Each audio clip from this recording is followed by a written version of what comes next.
Bom, boa noite a todos. Em nome do Departamento de Psiquiatria Forense da PRS, eu queria, então, receber hoje, três pessoas, enfim, que vão contribuir com a nossa atividade, que é a roda de conversa sobre um debate, sobre o round 6.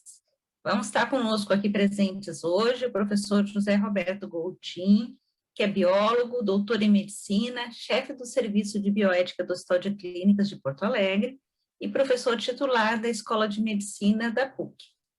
Professor também conosco, professor Carlos Gerbasi, cineasta, autor de 5 livros, professor de roteiro e direção cinematográfica da PUC, escreveu e dirigiu 7 longas-metragens e fez parte de uma banda, os Replicantes, e atualmente escreve uma coluna na Zero Hora. Junto conosco também a nossa coordenadora do Departamento de Ética e de Psiquiatria Forense da PRS, a psiquiatra forense Vivian Pérez Day, que também é coordenadora do CEPOA, do CELG, e membro da SPPA.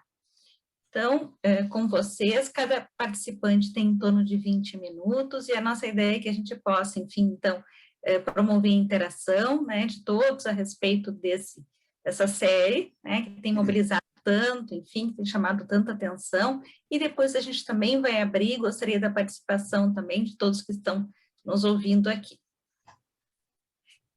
Bom, acho que nós podemos começar, quem sabe, então, pelo professor Carlos Gerbasi.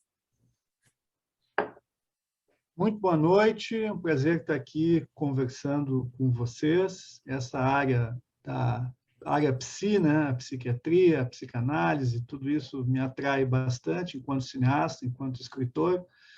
E óbvio que a ciência e a arte são 2 caminhos diferentes para a gente tentar desvendar alguns mistérios aí que cercam a nossa existência. E essa série, que tem causado muito papo, muita conversa, muito debate, muita polêmica, me parece um bom ponto de partida para a gente discutir alguns aspectos da sociedade contemporânea como um todo. Então, a primeira coisa que eu quero destacar é que esse sucesso se deve a uma excelência técnica e uma excelência de realização audiovisual de um país que é tradicionalmente periférico no universo audiovisual, que é a Coreia do Sul. E essa série, a Round 6, não é um fenômeno isolado. A Coreia do Sul faz algumas décadas, acho que talvez 20, 25 anos, a Coreia do Sul fez uma opção estratégica, como nação.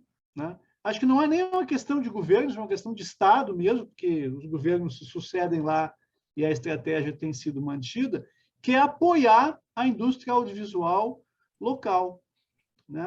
Então, esse diretor do Round 6, ele é coreano, ele fez alguns trabalhos na Coreia do Sul, mas ele foi estudar, ele foi fazer mestrado em audiovisual, em cinema, na UCLA, na Califórnia, ou seja, na capital do cinema, na capital do audiovisual. Ele e outros cineastas coreanos, então, têm recebido esse tipo de apoio, não um apoio só de realização, é um apoio de educação. Então, me parece que esse é um primeiro aspecto a destacar, assim, de por que essa série tem essa excelência técnica, tem essa excelência, esse impacto que é construído artificialmente. Isso não vem do nada, isso é uma construção profissional e, digamos assim, industrial, inclusive. Eu faço questão de destacar isso nesse momento em que, no Brasil, a atividade audiovisual, o cinema, as artes, de modo geral, são tão atacadas e são consideradas tão inúteis, inclusive do ponto de vista econômico.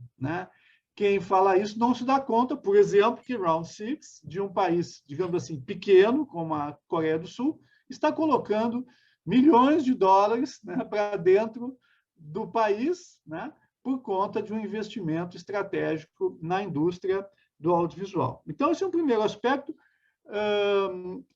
Quem for no Netflix vai ver que não só o Round Six está lá, mas tem muitos outros produtos coreanos ali também, né? Isso é no mundo todo, é no mundo todo, né?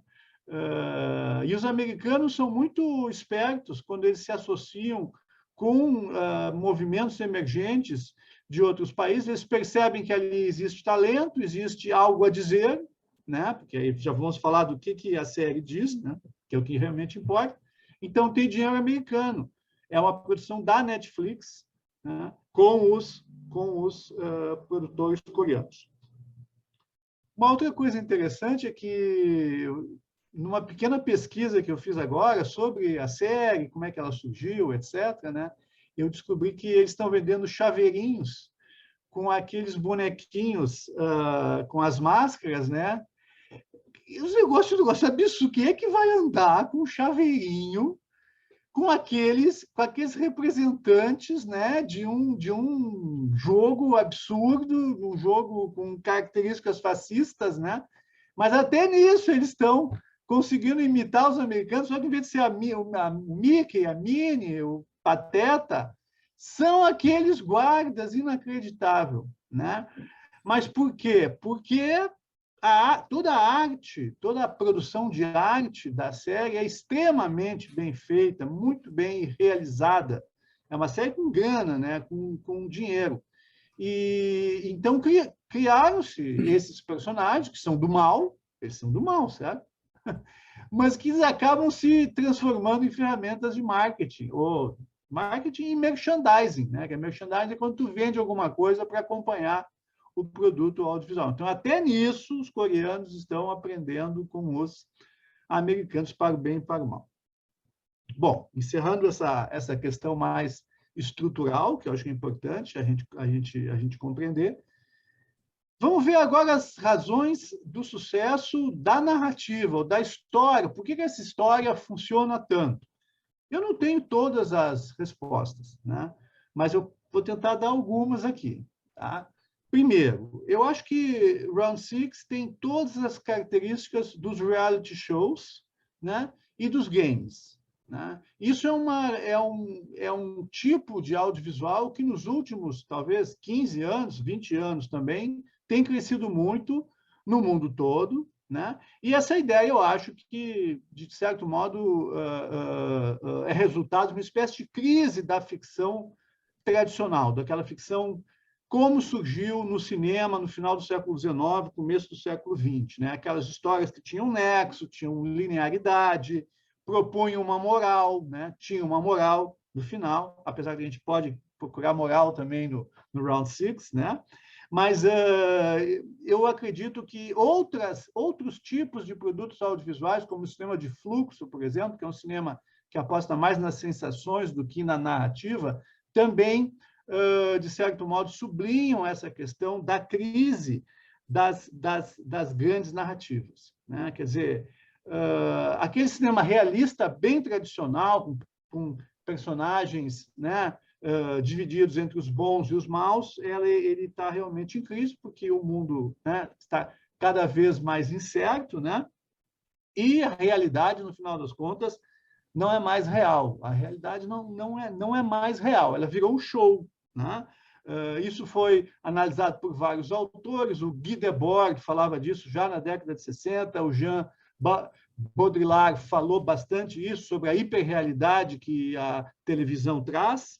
Né? Então, essa nova estrutura, a estrutura Big Brother, ou seja, um game em que as pessoas em que vão morrendo, né? Vão sendo expulsos e sobra só um, né? Isso é típico dos games, né? Dos reality shows, e está cada vez mais chegando também nos produtos audiovisuais. Aliás, é importante dizer que a indústria dos games, de modo geral, é uma indústria que já gera mais dinheiro, uma indústria mais forte hoje do que a própria indústria do cinema.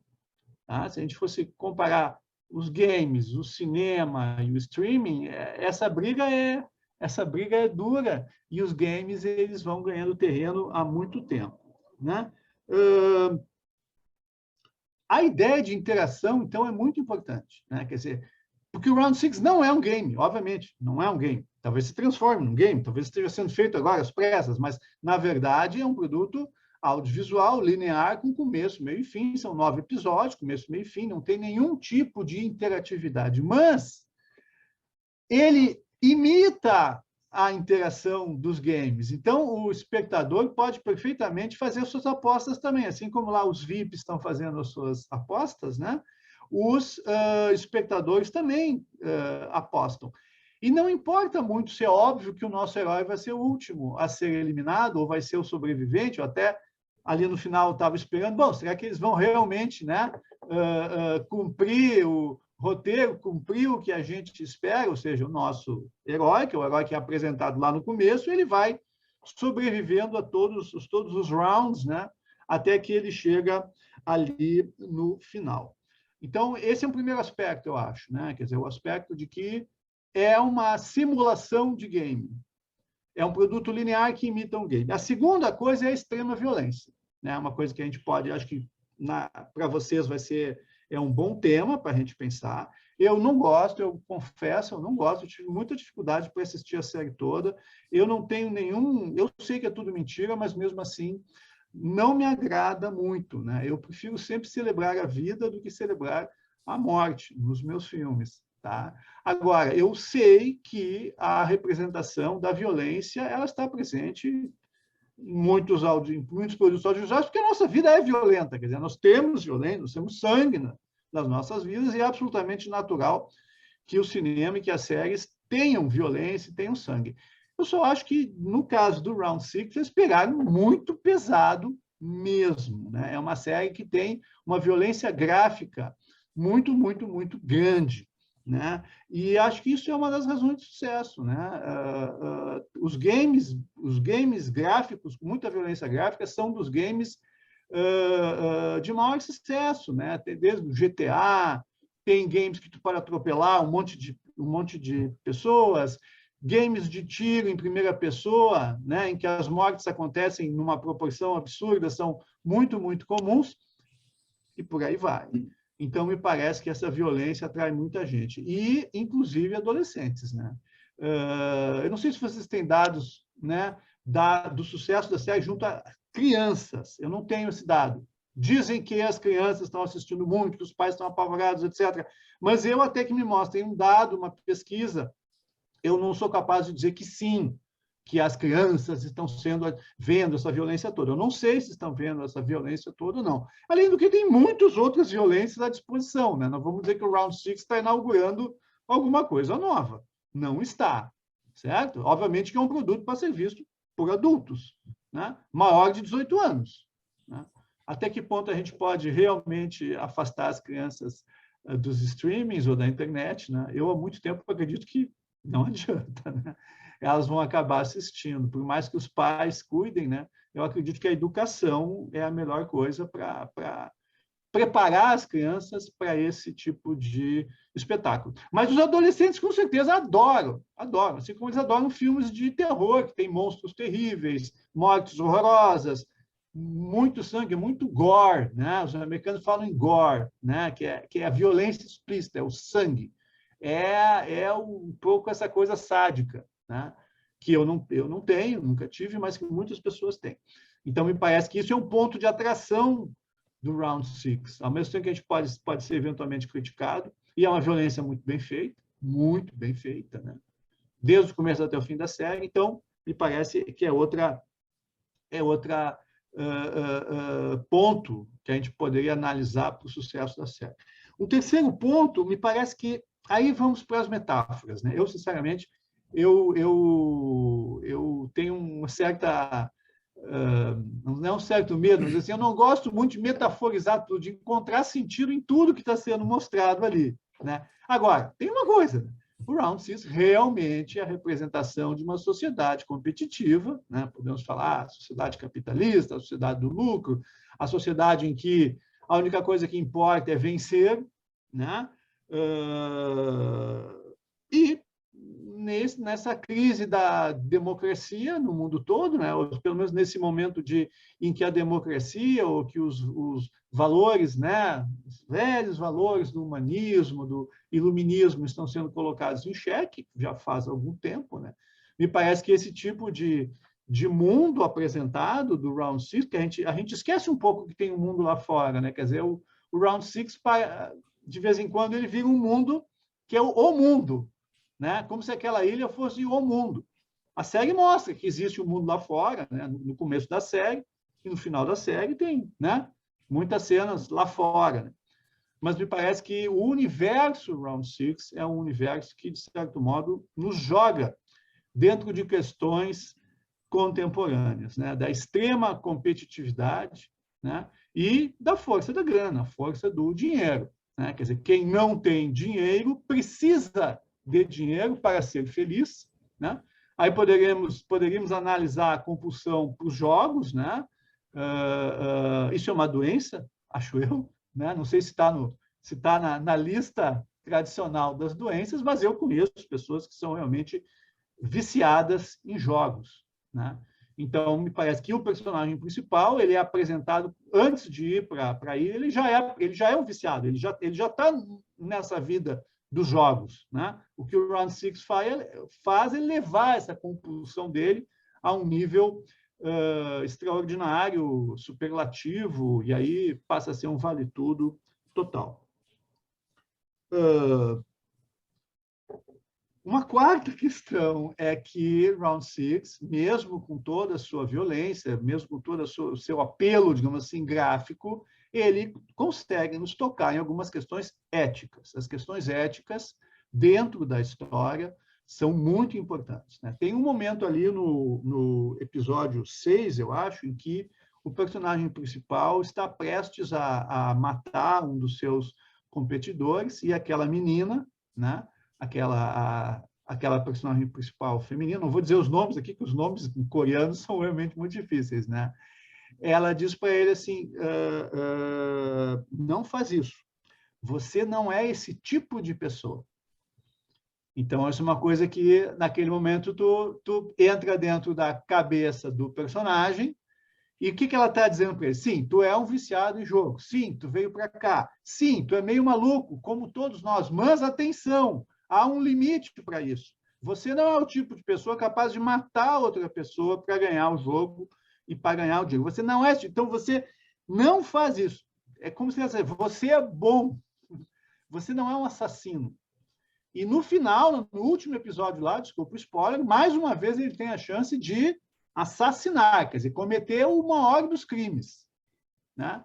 E ele aí, talvez lembrando que essa menina falou para ele, ou enfim, pensando no que ele é ainda, ele disse, não vou ultrapassar este limite. Então, essa questão da ética, quer dizer, sempre há algo a avaliar, sempre há algo a pensar a respeito do que a gente faz na vida, me parece que acaba tocando um pouco nos nossos corações, né?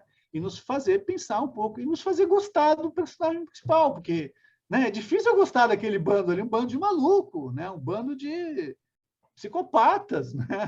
Que se jogaram nesse mundo maluco da competitividade. Mas mesmo dentro dessa comunidade, ainda há ética, há uma ética, né? Quer dizer, a série Os Sopranos nos mostra isso claramente, né? Dentro da comunidade mafiosa há uma ética, sempre há uma ética, né? Que está nos cercando. Então, me parece que a série tem muitos predicados, tá? Não é das minhas séries preferidas, não está nem no meu top 20, nem no meu top 30. Eu seria capaz de dar dicas de séries, né, que eu gosto muito mais. Mas é uma série importante, sem sombra de dúvida. A cena da ponte de vidro, né, me parece uma cena fundamental, porque ali nós temos o indivíduo e a coletividade, também um dilema ético ali, muito interessante, que nos faz pensar também, né, sobre o espírito cooperativo, o possível espírito cooperativo dos seres humanos, porque se o Dawkins diz que nós temos o gene egoísta, e acho que nós temos mesmo, né? Nós temos também os genes cooperativos, nós temos também os genes que nos fazem viver Isso eu estou falando em gêneros, mas, enfim, a natureza humana, né? Vocês me entendem, né? Quer dizer, nós temos essa natureza humana da competitividade, da individualidade, de buscar o que é melhor para nós e para a nossa família, para os nossos filhos, para os nossos parentes, etc. Mas nós temos também a capacidade de ver o outro, né? de embarcar na alteridade. E esse choque da natureza humana está muito representada na cena da Ponte de Vidro. E eu paro por aqui, porque meu tempo já está se esgotando, não quero, né, invadir o tempo dos outros. Espero ter colaborado de alguma maneira. Não fiz análise psiquiátrica dos personagens, deixo para vocês, mas estou louco para ver o que vocês vão dizer a respeito disso tudo. Tá bem? Muito obrigado e quem sabe depois a gente volta. Muito obrigada, professor Gervásio, por trazer com tanta arte, né, um tema tão, digamos assim, pesado, né? Eu me senti aliviada de ouvir, porque para mim também foi bem, digamos, pesado. Eu assisti até o final essa série, e eu que trabalho no Hospital Psiquiátrico Forense, que trabalho diretamente com a questão do sangue, né, desse tipo de violência, mas foi eu acho que também um momento que nós todos vivemos, eu acho que as coisas se somaram, enfim, mas eu também senti dessa forma.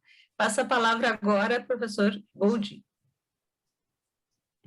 Bom, em primeiro lugar, muito obrigado pelo convite. Muito bom estar com vocês, muito bom fazer esse debate. Eu também me senti muito aliviado com a fala do Gervásio, que eu também não gostei. Eu também achei assim uma... Eu não me... Eu digo assim, eu não desgosto da estética, por exemplo, de uns filmes do Tarantino, por exemplo. Mas é outra coisa, né? Eu achei assim uma violência diferente, não sei. Eu não gostei, mas ela mobiliza, né? Eu acho que a arte não é feita para a gente gostar, a arte é feita para a gente se mobilizar e provocar esse tipo de discussão. Eu acho que o papel da arte é sempre desinstalar, né? Provocar que a gente faça essas reflexões. Do ponto de vista de questões éticas, morais, que estão presentes na série, ela pode servir como um elemento muito, muito claro para demonstrar um referencial teórico dentro da ética contemporânea, que é de um autor da Dinamarca chamado Peter Kemp, que trabalhou, ele é um autor fundamental dentro dos referenciais da bioética europeia, infelizmente ele já é falecido, mas a obra dele é toda de 1990 para cá, e ele tem 4 pilares que ele se baseia quando ele está fazendo as reflexões dele. Ele diz que tem um princípio que é unificador de tudo, que se chama dignidade humana. E, a partir da dignidade humana, a gente distribui outros 3 olhares.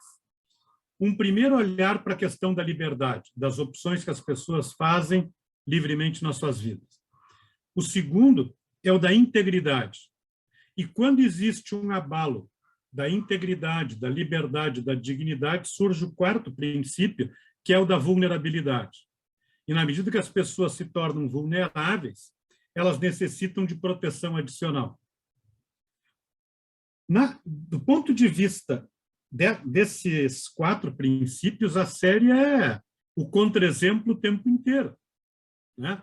Porque a série destitui a dignidade das pessoas, né? Eu digo, aquela uniformização, uma cena que me fez muito mal, e é gozado, né? Eu me senti mal vendo aquela série, foi quando eles acordam naquele dormitório. A primeira cena que eles se veem como um grupo dentro daquele dormitório, porque eu achei uma referência assim muito desagradável a campo de concentração, né? Aqueles biliches enormes, assim, em grande altura, rampas, aquela coisa assim, né, de um confinamento de grande porte, assim. E vocês veem que ali, mais do que liberdade, a questão ali é de dignidade. Eu tô tirando a dignidade de todos a uniformizá-los, eles perdem um nome porque eles passam a ter só um número, né? Eles ainda têm rosto, mas eles não têm mais identidade corporal, nada que os diferencie, salvo o rosto.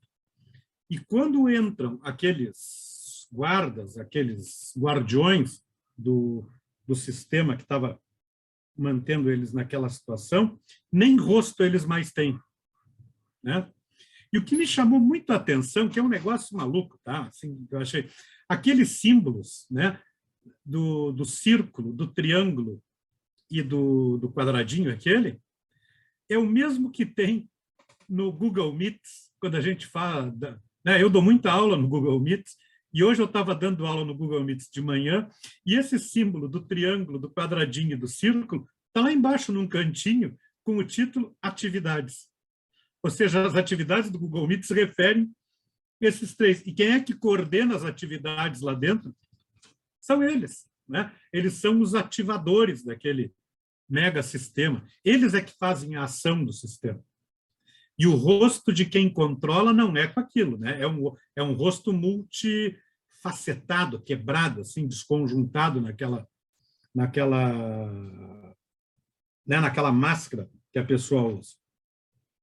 A questão da liberdade fica totalmente evidenciada quando eles mostram, por exemplo, para eles que eles podem optar por ficar ou não, e aí eles preenchem um termo de consentimento, né? E que eles vão lá, assinam, são cláusulas draconianas, se a gente for pensar, e que eles, às vezes, alguns nem lembravam do que tinham assinado, assinaram porque assinaram. E vocês pensam assim, se eu estou num ambiente destituído das minhas identidades todas, com pessoas que estão super armadas na minha frente, né?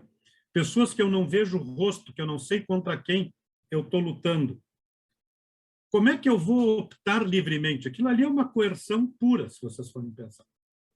E logo depois daquele primeiro massacre que eles fazem, quando eles voltam e alguns pedem para sair, e aí eles chamam a terceira cláusula do consentimento, que se todos optarem por abandonar, né, se a maioria optar por abandonar, eles abandonam, e vem aquela votação, naquela hora vocês veem que é uma armadilha de liberdade de novo.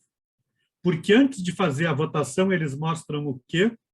Aquele enorme globo com milhões de dinheiros deles. E naquele momento aparece, então, uma coisa brutal, que é o motivo pelo qual eles estão lá, que é a questão da vulnerabilidade social, né? Todos eles têm histórias, quando aparecem aquela hora assim, de quanto cada um devia, né? E eram fortunas, eram dinheiro, né? Eu não tenho noção do que é em termos de transposição disso para um dinheiro que a gente entenda o valor, mas deve ser muito dinheiro tudo aqui, né? E são somas gigantescas e que, na maioria das vezes, aquilo ali representa o quê? Algo impagável por qualquer pessoa ao longo da sua vida. É aquele cara que assume uma dívida, que vai rolando a dívida, que vai rolando, e chega um determinado momento que ele não tem mais nada. E essa vulnerabilidade ali fica expressa, e ela o quê? Ela solapa a liberdade de novo. Porque assim como tem alguns que dizem, tá, nós vamos abandonar, os outros dizem assim, não, mas é a nossa chance de poder sair daqui. E por que só os mortos vão receber o dinheiro? Nós estamos vivos.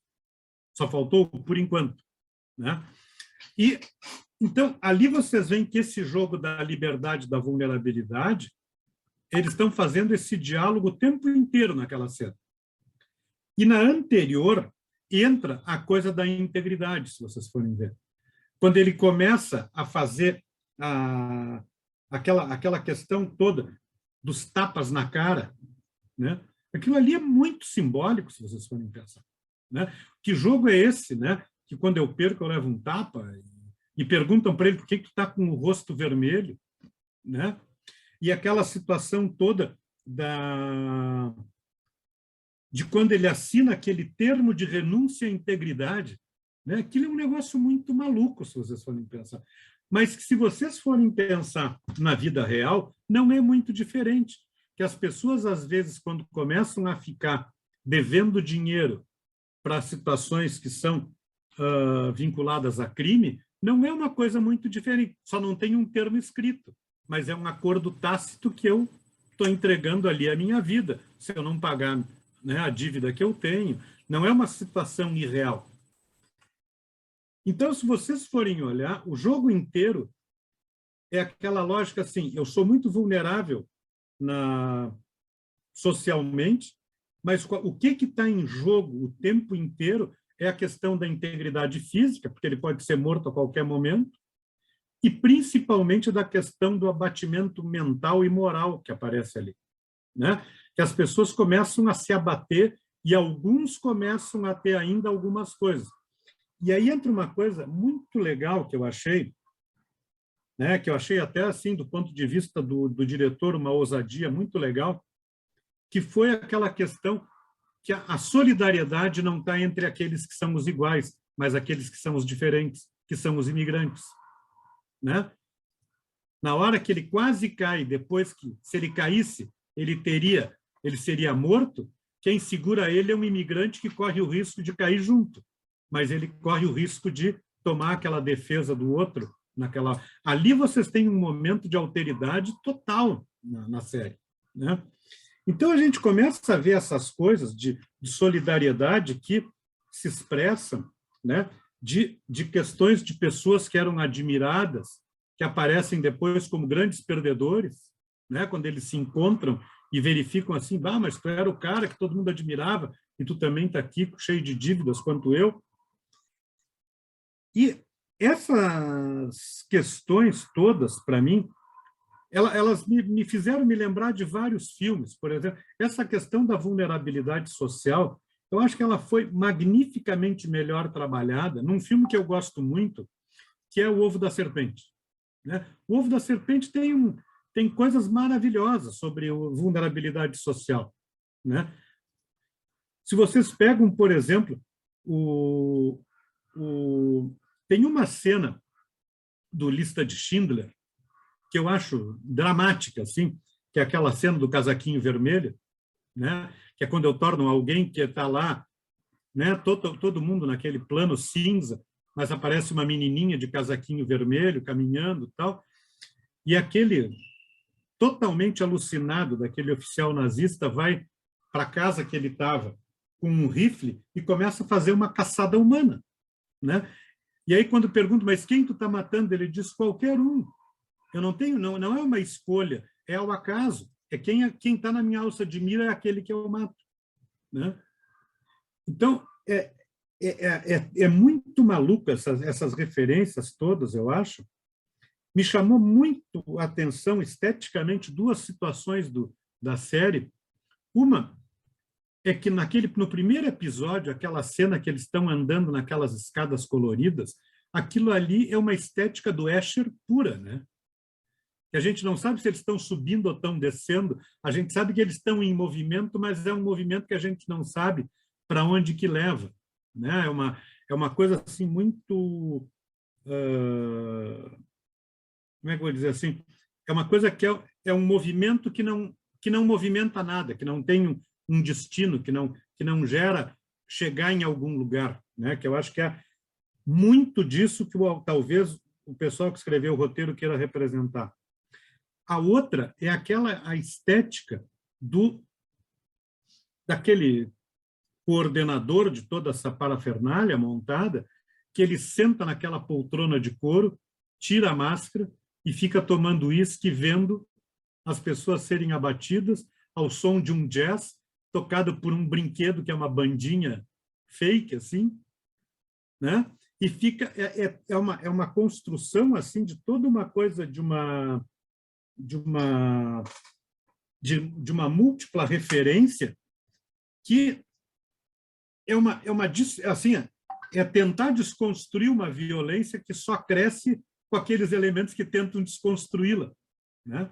Aquilo ali é Guy Debord puro, né? Aquilo ali assim, sociedade do espetáculo levada assim à quintessência, se a gente for pensar. E como essas coisas vão indo de uma forma crescente, né? Mas essa questão do observador, né? Dele estar ali frio, olhando, né? Ele é um consumidor. Era aquela lógica lá do imperador romano vendo os gladiadores se matar na arena, largar os leões para estraçalhar as pessoas, né? Então, não é uma novidade na história humana. Isso aconteceu, né? As pessoas irem assistir quando, na Idade Média, se fazia aquelas mortes terríveis, né? De estripar as pessoas, de fazer, né? A pessoa ficar dilacerada, puxada por cavalos, aquela coisa toda, e as multidões iam às ruas assistir essas coisas. Então, eu acho essa estética da brutalidade assim, tem um apelo, né, para a humanidade que acompanha. Eu acho que isso não é novo. O que é novo, eu acho, é o excesso colorido dessa série, né? Eles carregaram nas cores, assim, aquelas coisas do quando ocorrem as mortes, aí aquela coisa assim do sangue saindo em bolotas assim coloridas lentamente, né? Dos corpos. É um negócio assim que realmente eu fiquei me causou um pouco um pouco não, bastante desconforto, né? Essa estética, mas é uma estética interessante se a gente for pensar do ponto de vista de construção cinematográfica.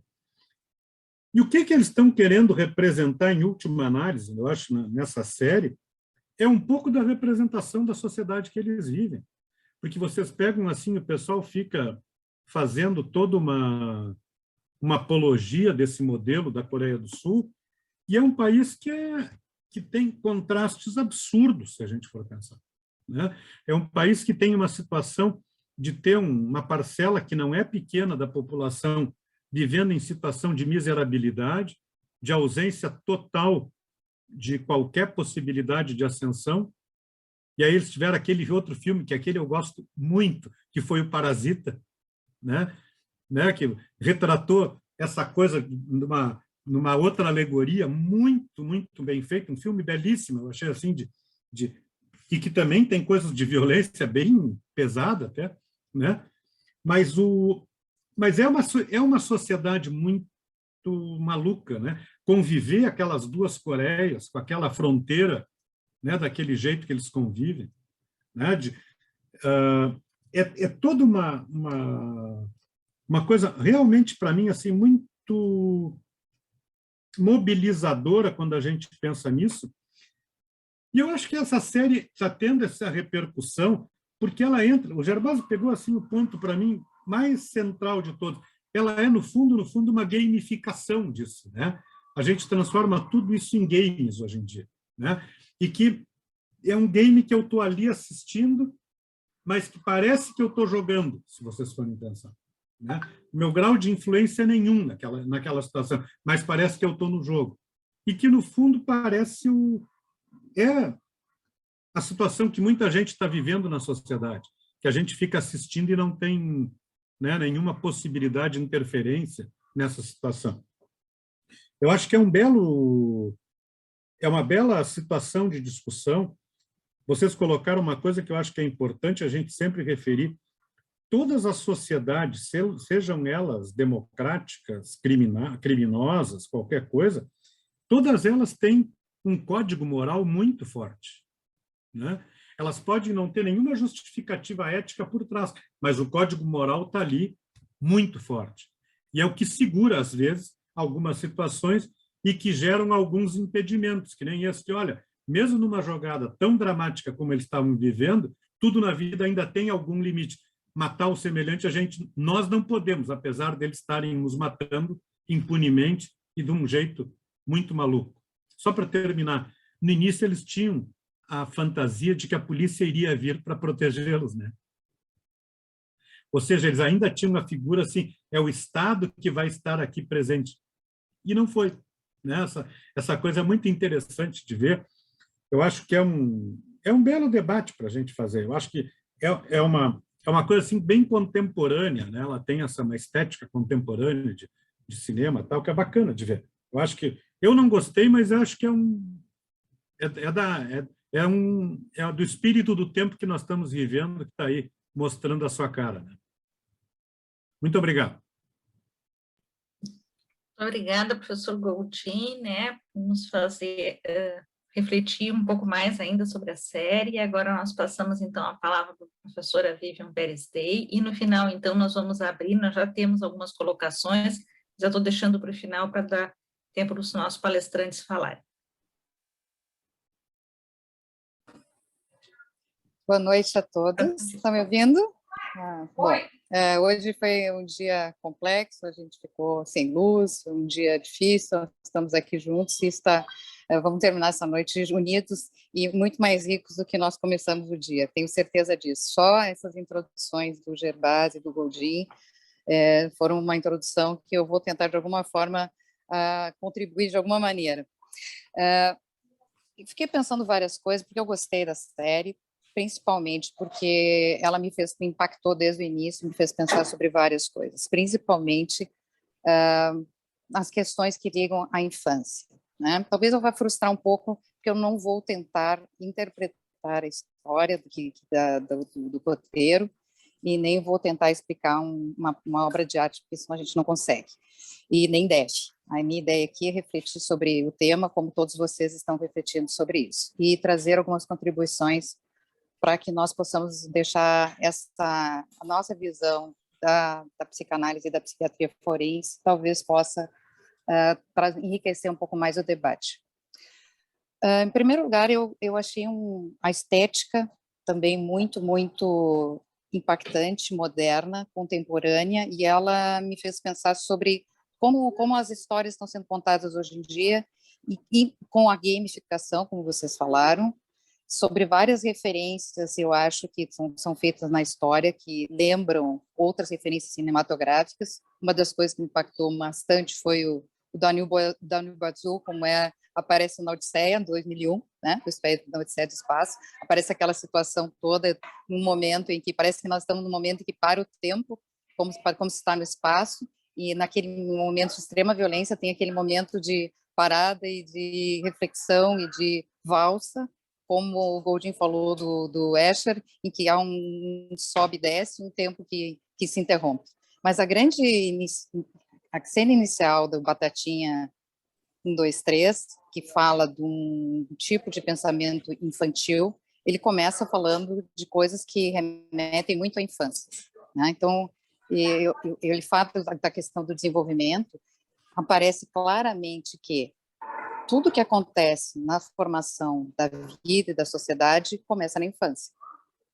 Então, ele fala da infância, e eu fiquei pensando sobre as infâncias todas que nós estamos falando ao mesmo tempo, que tem a ver com a infância da sociedade.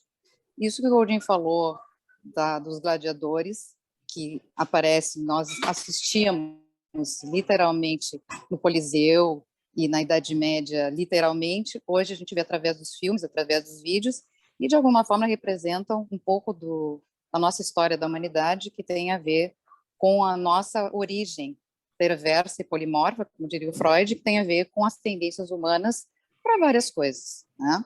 E é na infância que isso vai, de alguma forma, ir para um lado ou para o outro.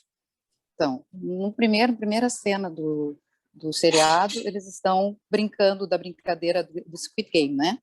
Brincadeira aliás, uma brincadeira bem complicada. Mas, de alguma forma, aparece em todo o seriado brincadeiras infantis bastante simples, com uma comunicação muito direta com a infância e com todos nós que, de alguma forma, brincamos com algum desses jogos infantis. Que essa estética traz a reflexão de que será que essa infância que nós tínhamos, de alguma forma, um tipo de moral, um tipo de estruturação, ela está, de alguma forma, mudando? Porque as mães aparecem, as duas mães dos dois colegas, né?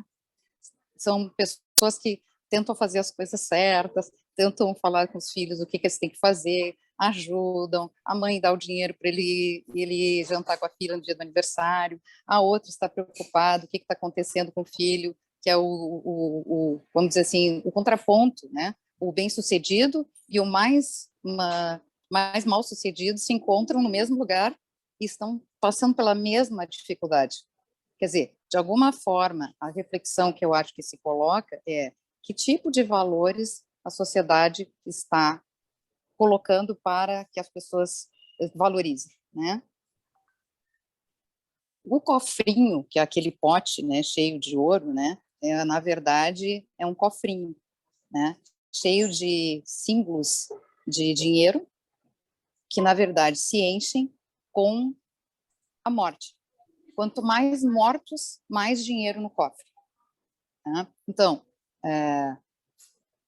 A estruturação do aparelho psíquico começa desde um id, né, de desejo, prazer, que vai se estruturando a partir de identificações, a partir dos modelos familiares, dos modelos sociais, morais e éticos, que são passados através dos pais, que vão construir um ego e o que a gente chama de superego, né?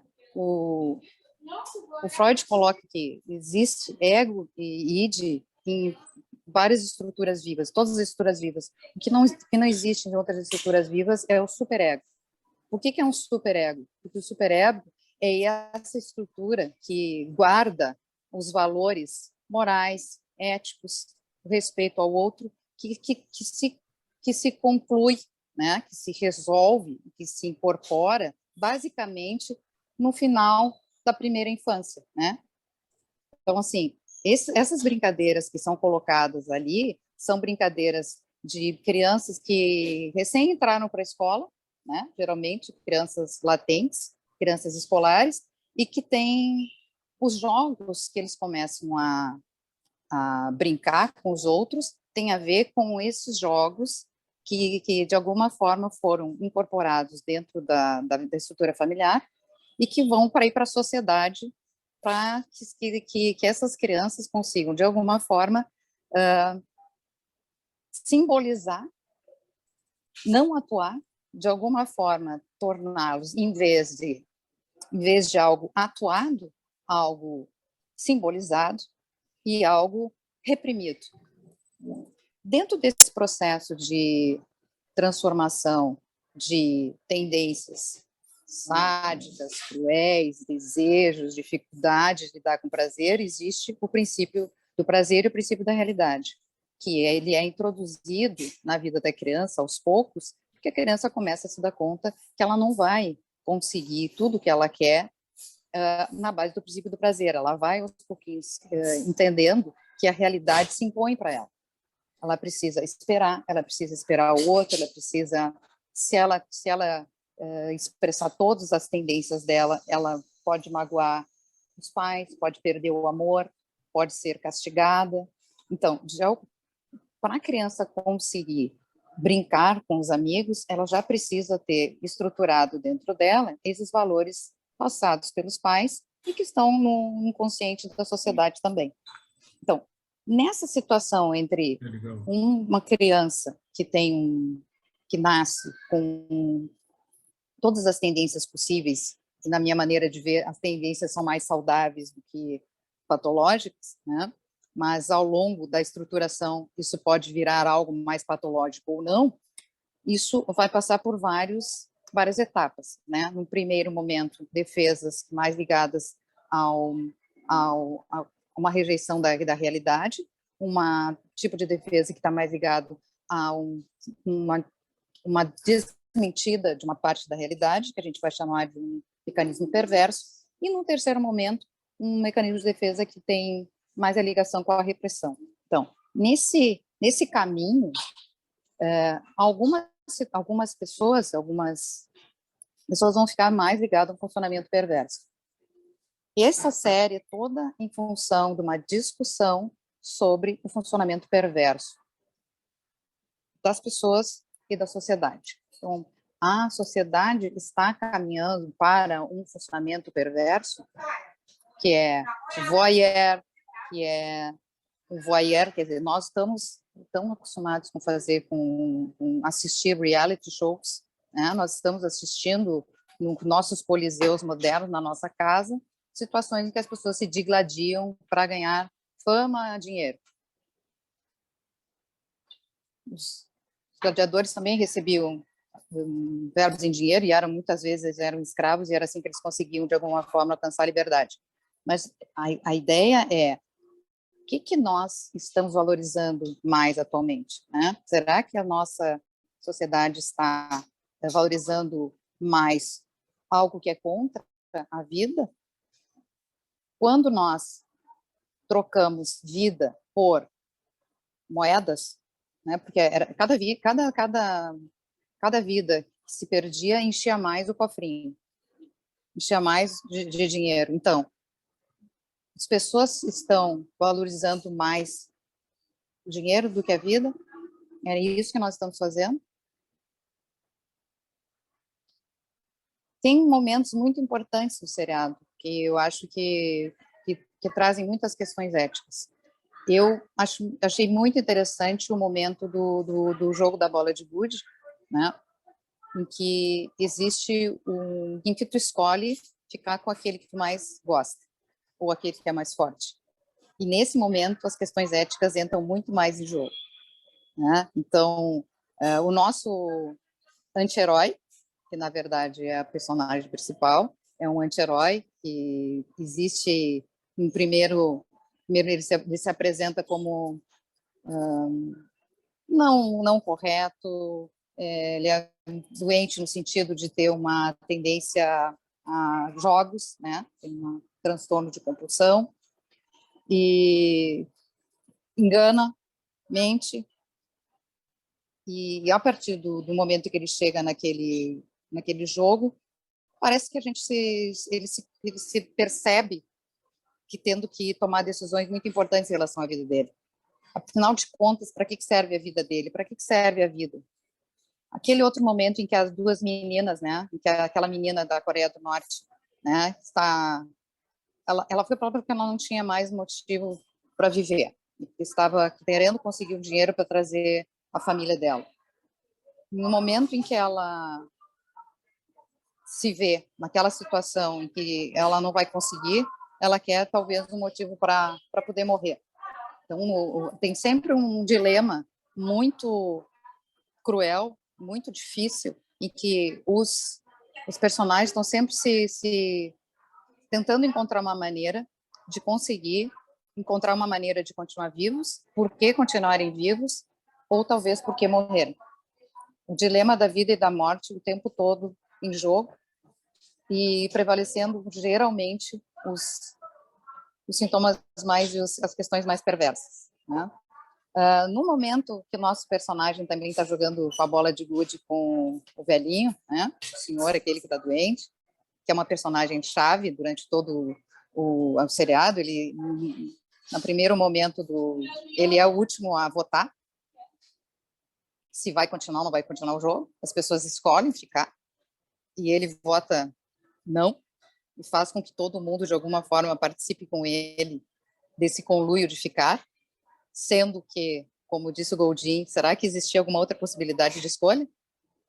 Essas pessoas tinham uma possibilidade de uma vida fora daquele contexto da ilha, né? Eles foram para essa ilha numa situação de falta de sentido de vida, em que a grande questão que eu acho que o seriado coloca é: o que está em jogo hoje nas nossas vidas, o que é mais importante? Será que todos nós não estamos indo para um tipo de relação de vida, não só nós, a sociedade coreana, né? Eu acho que a gente, com o Brasil, a gente se identifica muito também, porque nós temos uma sociedade violenta, desigual, e é muito interessante ver colocada do ponto de vista da cultura coreana, onde nos é colocado um dilema, vários dilemas, e dilemas éticos, em que ele trapaceia o velho, né? Ele trapaceia o velho. E tem vários momentos da série em que eles fazem uma grande reflexão sobre a vulnerabilidade. O momento do cabo de guerra, né? Onde normalmente os com mais força são os mais valorizados e os vulneráveis eles são desvalorizados, e colocados de várias maneiras, né? Tem a questão das mulheres, dos idosos, né? Das pessoas mais frágeis, pessoas com mais dificuldade física e que são desvalorizados. Eu acho que são todas as reflexões que a sociedade critica, estimula preconceito, exclusão, a questão do imigrante, né, a questão da solidariedade entre vários momentos da série que nos fazem pensar sobre quais são realmente o que serve a vida, né? A despersonalização que o Goldin falou, que é uma das característica da lógica perversa, é aquele onde se inverte o valor das coisas, as pessoas são colocadas em campos de concentração, prisões, né?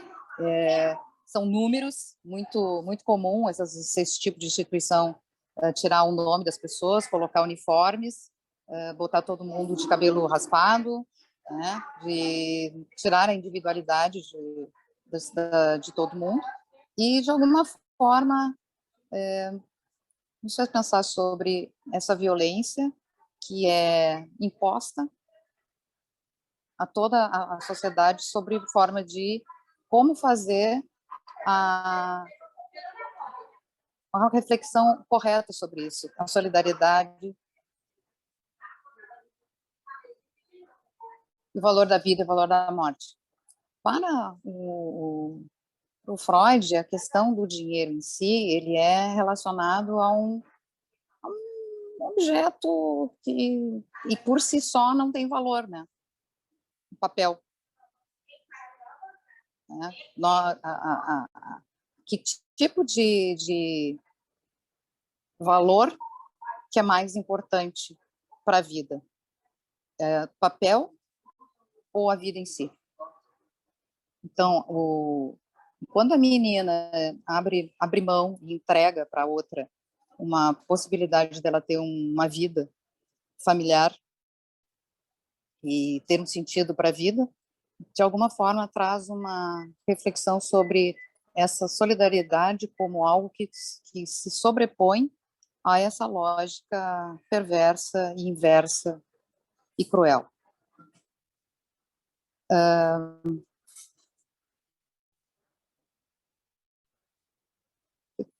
Entre as coisas que eu estive pensando sobre isso, eu me lembrei daquele filme O Lion, que é um filme que, não sei se vocês viram, um filme que é uma história do menino indiano que vai ser adotado por uma família na Austrália, e tinha toda uma história de vida relacionada à vida dele quando criança na Índia, em que ele se perde, e todas as coisas que ele passa, né, até ele se perder, e ao mesmo tempo o vínculo que ele tinha com a mãe e com o irmão e a irmã. E quando ele tem um determinado momento que o personagem ele se encontra com uma comida que ele nunca comeu, ele entra em contato com pessoas lá na Austrália que apresentam para ele um doce que ele nunca tinha comido, e naquele momento ele prova aquele doce e lembra de toda a vida dele que ele teve antes de ser adotado e ir para a Austrália. Então, de alguma maneira, esse seriado mostra que toda a nossa vida infantil, ela nos marca profundamente com todos os valores que nós vamos precisar para o resto da vida. Se nós não investirmos nas crianças, né, e nos valores infantis, né, a possibilidade de que nós vamos cultivar um funcionamento perverso mais adiante, abre muitas brechas, né, de uma falta de bons modelos e valores mais autênticos na vida, que é relacionado com a vida humana. Então, nesse sentido, eu acho que o seriado ele fala de muitas coisas, fala sobre as relações morais e éticas que elas se estabelecem muito cedo e que, de alguma forma, vão se complexizar ao longo da vida, mas que tem como base todas as estruturas que nós incorporamos na nossa infância. E discriminatórias, tensões discriminatórias, em que qual o verdadeiro valor das diferenças na sociedade e como isso aparece claramente no nosso personagem principal, que nós, num primeiro momento, aparece como uma pessoa muito desqualificada e que ao longo do seriado ele se transforma no nosso herói, né? Em que ele vai significar, como disse o Gervásio, a pessoa que vai, de alguma forma, não ser esse assassino, né? Embora todo seriado está sempre implicando na ideia de que estão todos ali, que todos ali vão matar alguém. Para seguir adiante no jogo, eles precisam assassinar alguém.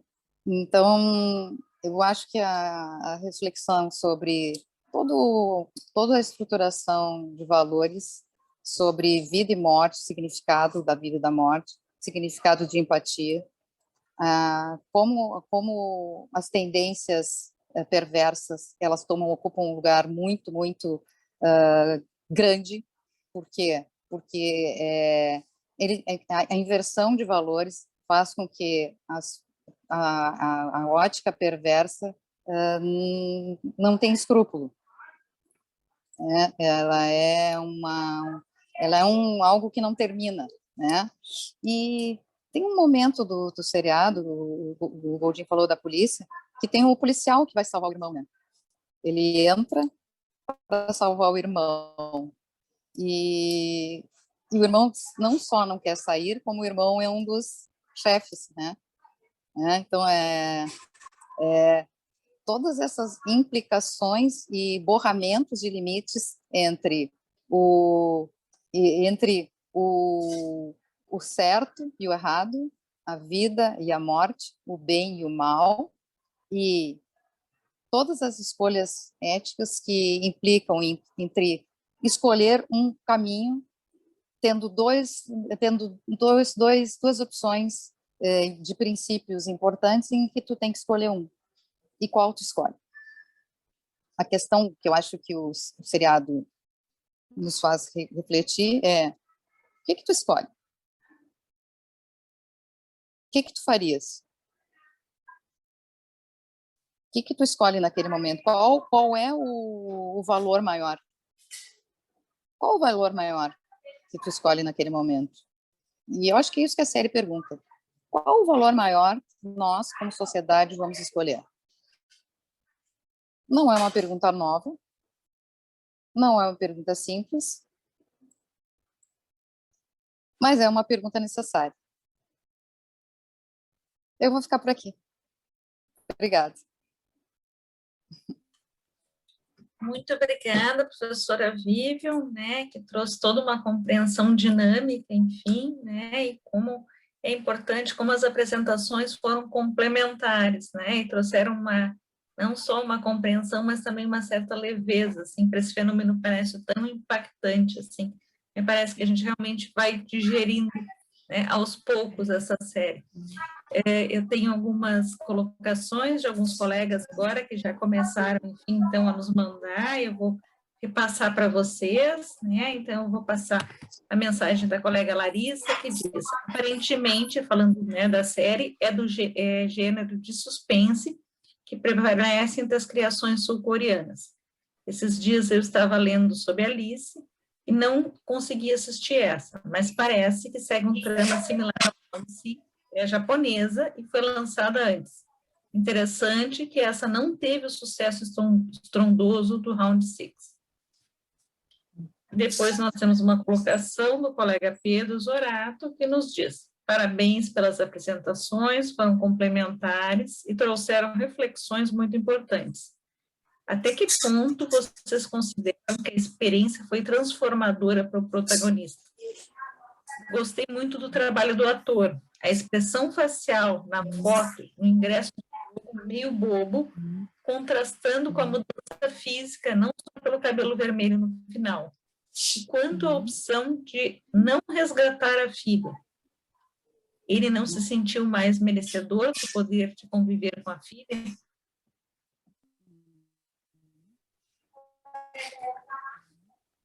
Deixo agora a palavra com vocês, para quem quiser comentar.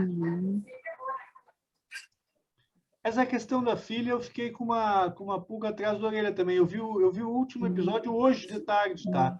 E mesmo assim eu não consigo elaborar, digamos assim, o grau de clareza da escolha dele, até porque o personagem da filha está lá no começo, depois meio que a gente esquece dela, né? As duas mães são muito presentes, né? De repente, alguém que prestou mais atenção pode até me esclarecer isso, já que ele está com a grana toda, por que ele não vai ajudar, né, a pessoa mais próxima, e sim pessoas um pouco mais distantes, né? Eu faço a mesma pergunta do Pedro, não sei se alguém pode me responder aí.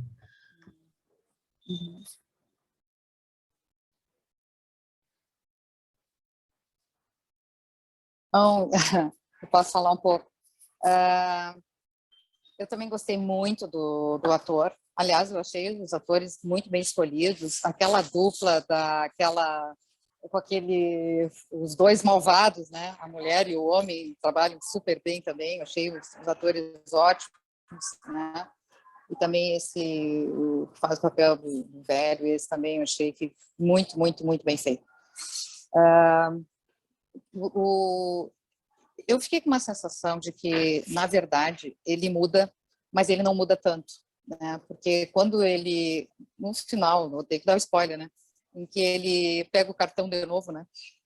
Ele pega o cartãozinho de novo, né? Então, assim, eu acho que ele se dá conta de que ele...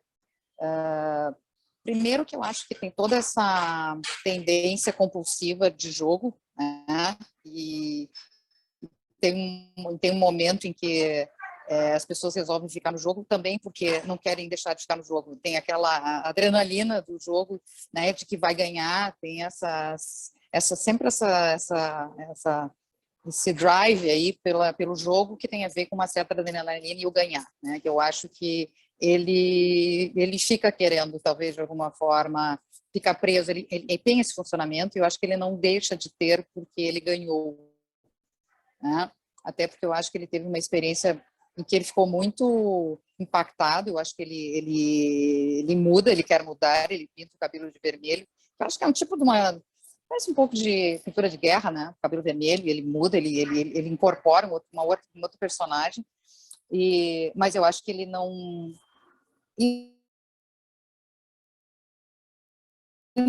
se vê, não sei se ele não se vê merecedor, mas eu acho que ele acha que ele pode ser que ele atrapalhe. Ele não acho que ele não fica seguro da real mudança dele em relação a como eu fico com essa sensação de que ele não quer mexer nisso, porque ele tem medo de frustrar a filha de novo, né? Porque ele ficou muito, ele entra no jogo por causa da filha, né?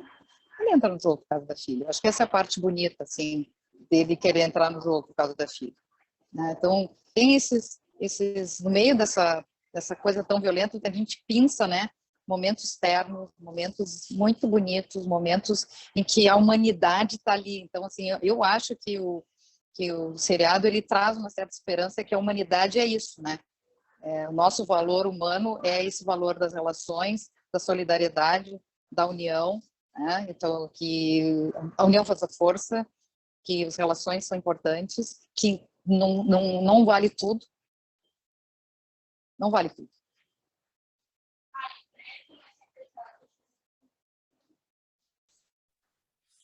Temos uma pergunta do Arthur Day, né, que nos diz: vocês já acham que na vida real, fora da ficção, os jogadores reagiriam de forma semelhante?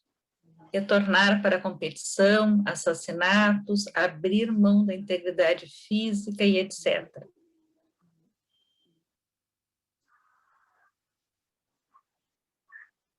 Eu fiquei sabendo que o telefone aquele do cartão existe, né?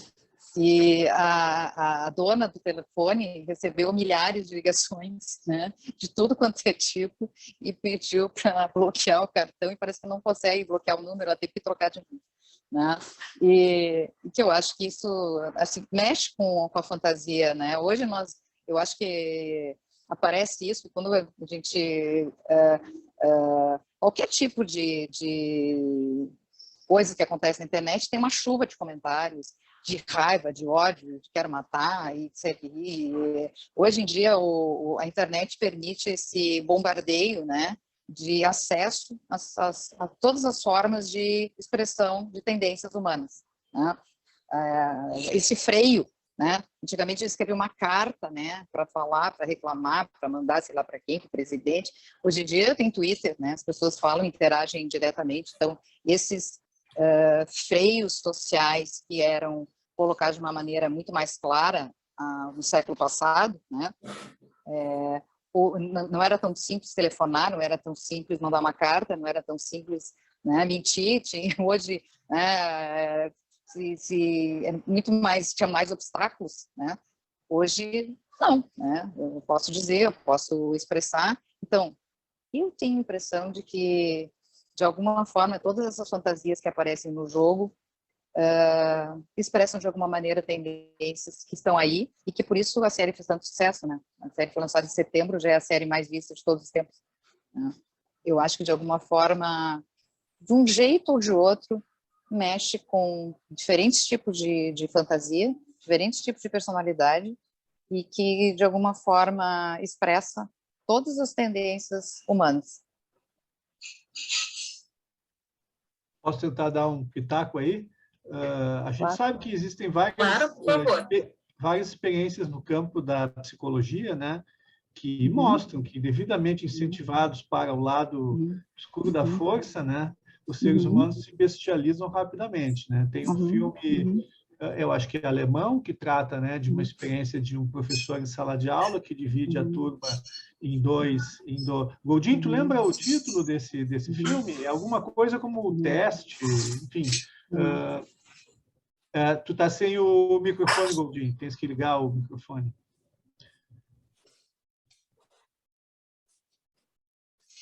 Não te escutamos. Não te escutamos. Uma americana se chamava A Onda. A Luta? Isso. A Onda. Mas a Onda, isso mesmo. Acho que tem uma versão alemã e uma versão a alemã americana. É muito legal. Aquela. Eu não me lembro, estou tentando me lembrar do nome também. Mas, enfim, e aí é um pouco o retrato da Alemanha nazista, né, da ascensão do nazismo, né? Eu até lembrei quando o Goldin falou dessa relação do Round Six com a Alemanha nazista, na questão dos dormitórios e dos números. Eu lembro dos fornos, os fornos crematórios, eles, inclusive, a forma deles, aquela tampa, é muito parecida com a tampa dos crematórios de Auschwitz e dos outros campos de concentração. O diretor e roteirista desse filme, porque essa é uma série muito autoral, isso é uma coisa que é bom a gente pensar. As séries hoje são feitas quase que em ritmo industrial, com muitos roteiristas, etc., né? Esse diretor e roteirista que fez essa série, ele abraçou tudo sozinho, ele fez um trabalho incrível. Claro, uma super equipe, etc., mas a concepção é extremamente autoral. Então, acho que é bem explícita essa relação com o nazismo e com os regimes totalitários, de modo geral. Outra coisa que eu lembrei nessa coisa de pensar como metáfora, pensar as histórias como metáfora, né, é que tem aquele famoso livro do Orwell, a Fazenda dos Animais, né, que é uma metáfora da Revolução Bolchevique, né, que, enfim, é aquela revolução que começa para o bem, para que a gente, né, atinja um mundo melhor, mas rapidamente tem alguns animais que são mais animais que os outros, né? Tem alguns animais que são mais importantes que os outros, né? E é interessante notar que 1984, que é outra grande metáfora, né, dos últimos anos, é um dos livros mais vendidos no mundo todo. Ninguém sabe explicar muito por que houve uma espécie de renascimento do 1984. Se vocês forem numa livraria, vocês vão encontrar várias versões aí do 1984. Talvez a gente esteja precisando de metáforas, né? E metáforas novas que tentem nos explicar um pouco esse mundo tão confuso que nós estamos vivendo, né? Quanto à observação sobre os atores, é extraordinária a direção de atores, tá? São atores experientes, alguns, mas a menina que faz a personagem principal feminina, eu pesquisei porque ela nem era atriz, ela era modelo, né? Ela é uma mulher lindíssima, né? E ela foi chamada para fazer o filme certamente porque é lindíssima e porque o diretor viu nela algum potencial dramático. E, de repente, ela virou um personagem dramático extraordinário, parece uma atriz super experiente, mas, na verdade, super jovem, e nunca tinha feito nada. Isso é uma das mágicas do cinema. Às vezes, a gente às vezes escala que a gente conhece a trajetória do ator ou da atriz. Ah, já fez aquilo, já fez aquilo, já fez aquilo, e eu sei que vai render, né? E, às vezes, o diretor bota o olho assim, bah, eu vou apostar aqui, porque ela tem o físico certo, e eu vou trabalhar com ela ou com ele até que chegue lá. Né? Isso é muito interessante também. Esse diretor é bastante esperto.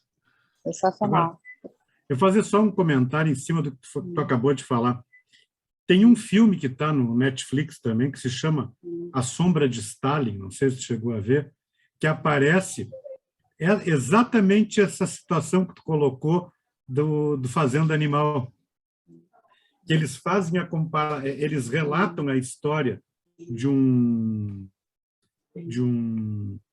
repórter britânico que vai para a Rússia ver o que era, e eles fazem assim, eles mostram aquele horror que foi o Holodomor, né, que foi aquele massacre da fome na Ucrânia, e aparece esse repórter que, na vida real, era amigo do Orwell. E eles ficam conversando e fazendo, e aí, no filme, eles têm... Olha, o filme tem umas sacadas geniais, assim, para... Eu vou atrás. Fiquei bem interessado com ela. Olha, vale a pena, é um belo filme. E, assim, tem uma... Ele é uma... Ele tem uma outra estética, assim, extremamente violenta, mas com uma poética por trás impressionante. Olha, é um belo filme. Eu fiquei pensando também sobre... Eu acho que eles colocam muito quando algumas pessoas têm poder sobre outras pessoas. Uma das grandes questões ligadas à perversão é a possibilidade de exercer poder sobre o outro ser humano e poder, de alguma forma, ter prazer com isso. Né? Então, eles mostram muito claramente sobre isso, né? Como um grupo tem prazer em ter poder sobre aquelas pessoas, né? Então, eu vou te dar uma migalha para ver vocês se matarem, né? Vocês todos aí que estão desesperados, né?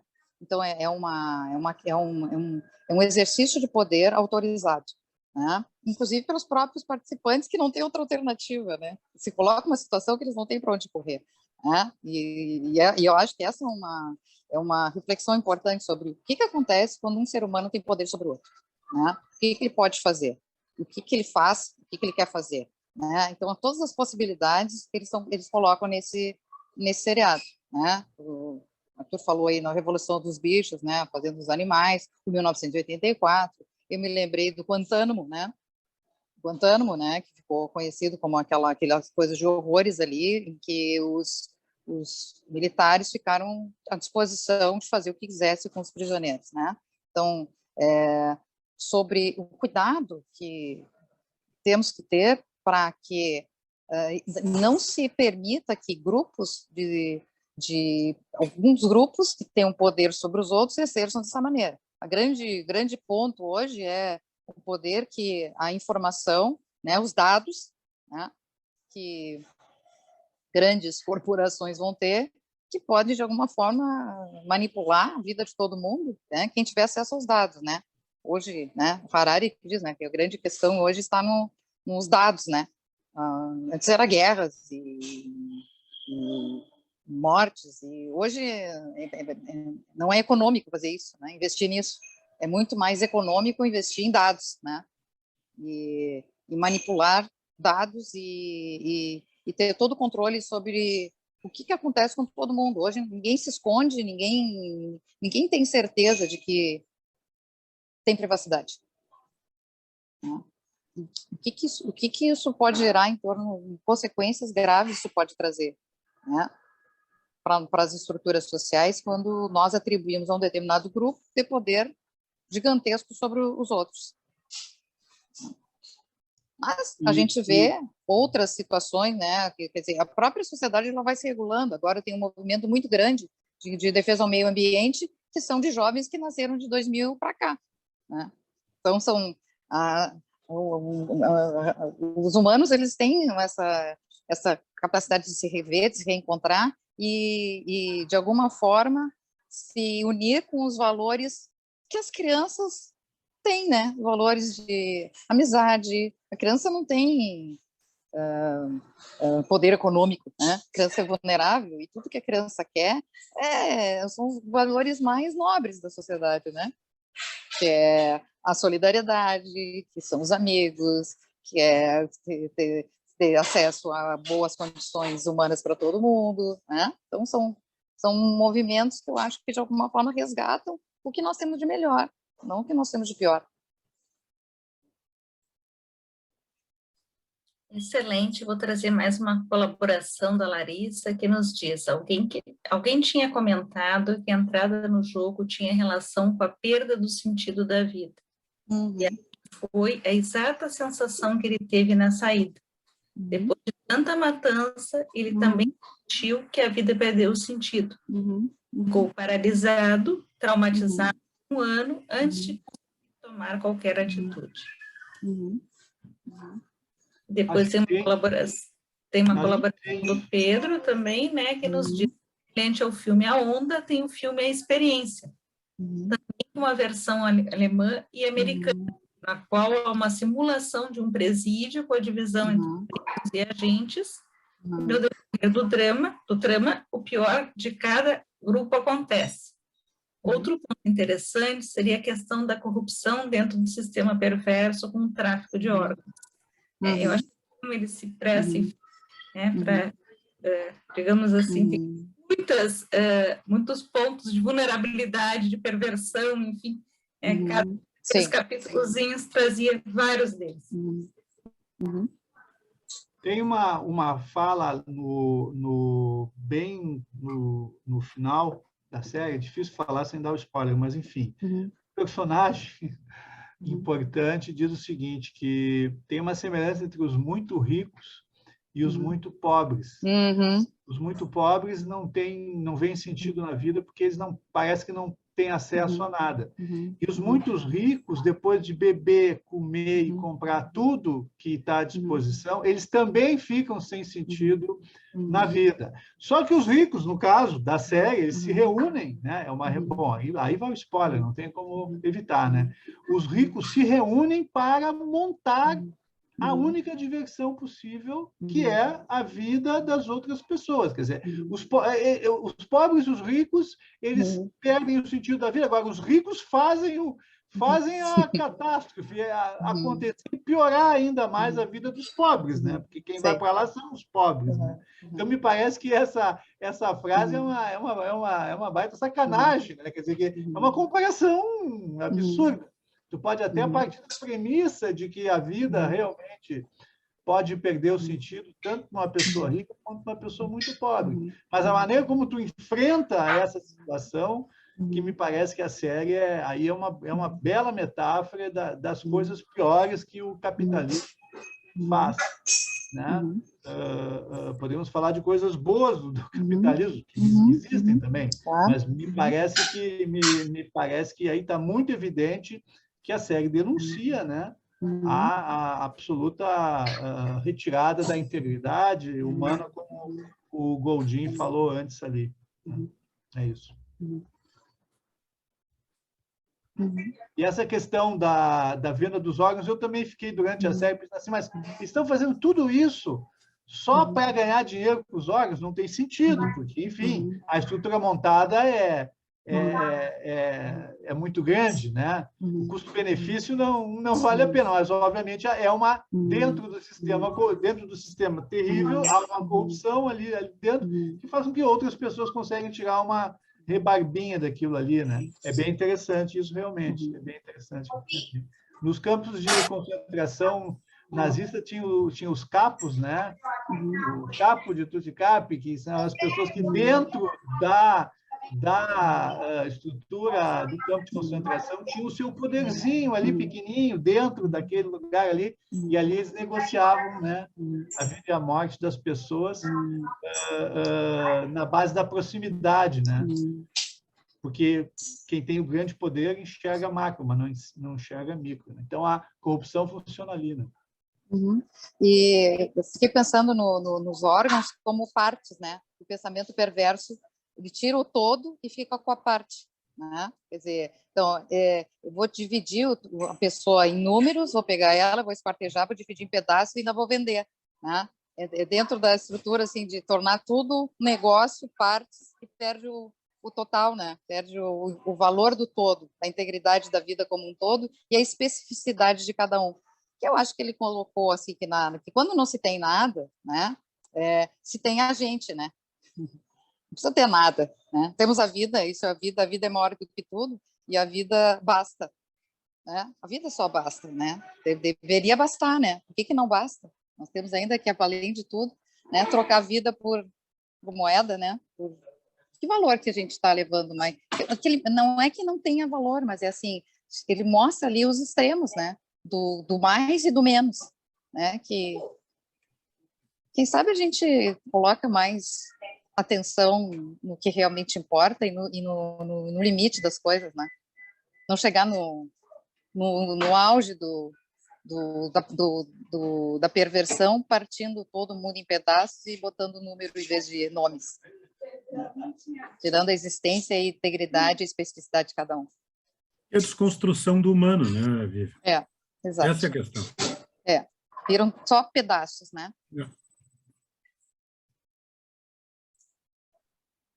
Finalizando, pessoal, nós temos agora uma colaboração da colega, da Juliana Tramontina, que nos diz: meu maior assombro foi ver que durante o Halloween muitas crianças, jovens, de 8 e 9 anos, fantasiadas de Round Six, ou seja, viram a série.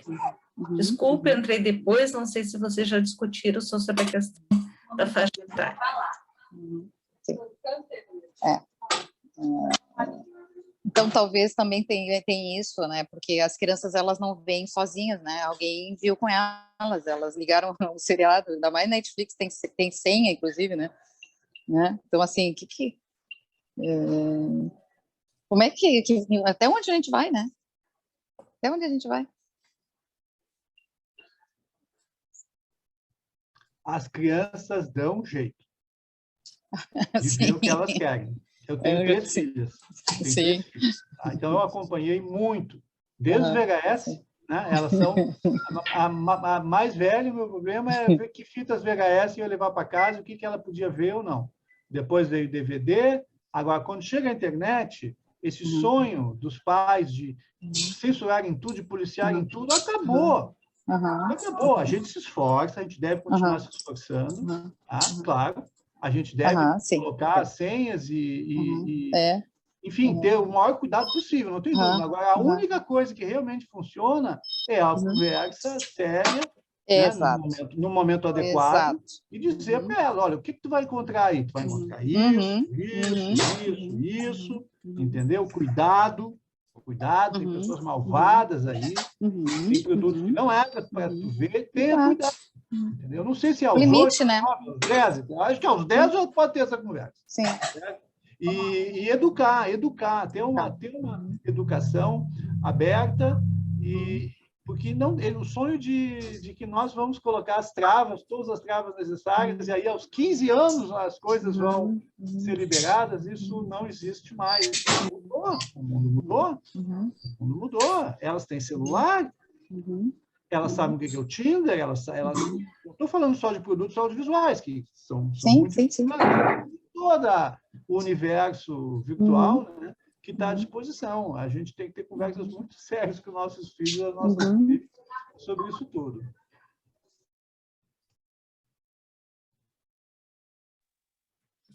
Nós estamos chegando agora, né, na parte final, infelizmente, enfim, nós vamos precisar começar a encerrar. Eu quero, em nome, então, do nosso departamento, nós estamos realizando uma das últimas atividades do departamento de psiquiatria forense, né, da PRS, enfim, na direção do colega Flávio.